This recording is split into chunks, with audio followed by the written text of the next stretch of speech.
I think working at Cheddar's for the fucking 10 days that I worked there was the best thing that I could have done. Why? Because I had a point that I didn't want to go back to. No matter where I'm at in my life, if I'm not waiting tables at Cheddar's in fucking Lubbock, Texas, off of the Loop 82, 289, whatever the hell it is, then I've got a pretty good life. You know what's funny is since we come back to that point, that's really the first time I've ever seen you quit something. I hated it. For real. I hated it. That really is. I've never even thought about that before. That is the only time I was defeated. you've ever quit something. Mm-hmm. I did. But do you remember what happened? The big blow up? Yeah, I remember. You had that table and that other kid screwed up. Yep. And they left without paying. Terrible experience at Cheddar's. And they were going to take it out of your paycheck and you did nothing wrong. And See, but now you sound like one of those overprotective mothers because you're in my corner. sorry. But, yeah, it was You terrible. shouldn't have quit, but. It was. Well, I had another job, too. The, It wasn't- What, I was working at the golf course. Oh, I thought that was when you were working at Campus Design. No, I was working the golf course in the morning, and then I would go to work Cheddar's at night. So, I mean, really, I took Cheddar's because I didn't know that I had the golf course job, and then I didn't want to quit because I committed to Cheddar's. Yeah. And then I was like, you know what, I'm killing it at the golf course. I'm cutting greens now. We're good.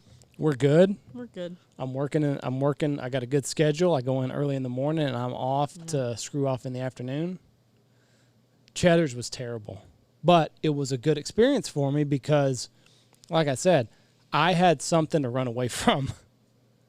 Like, if I'm not working at Cheddar's, I might be cleaning a gutter.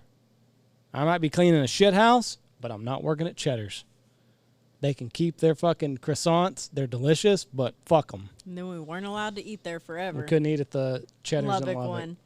You've even tried to tell me that recently. I'm like, If that you're was 12 years ago. if you're still at the Cheddar's and I worked with you in Lubbock, then you didn't do much with your life. obviously you did not get the You same lesson should've from there. Shot a little bit higher. But I remember talking to Mom out here, and I was talking about Cheddar's, and she was like, "Is it that bad?" And I'm like, "You take the Lodge on its worst night."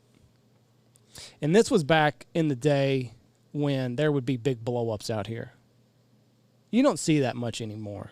Like, even when the baked potatoes didn't get started on time, and there's been some snafus that have happened in the kitchen, it didn't result in holes in the sheetrock like you still see in there from Jeff blowing up. So I told her, you take the Lodge on its worst night, That's what it was. and that is Cheddar's every night. But because you you've got the 40-year-old cook who doesn't want to be there. You got a bunch of college kids who don't take their job seriously and, you know, fuck management or whatever. It's a recipe for disaster.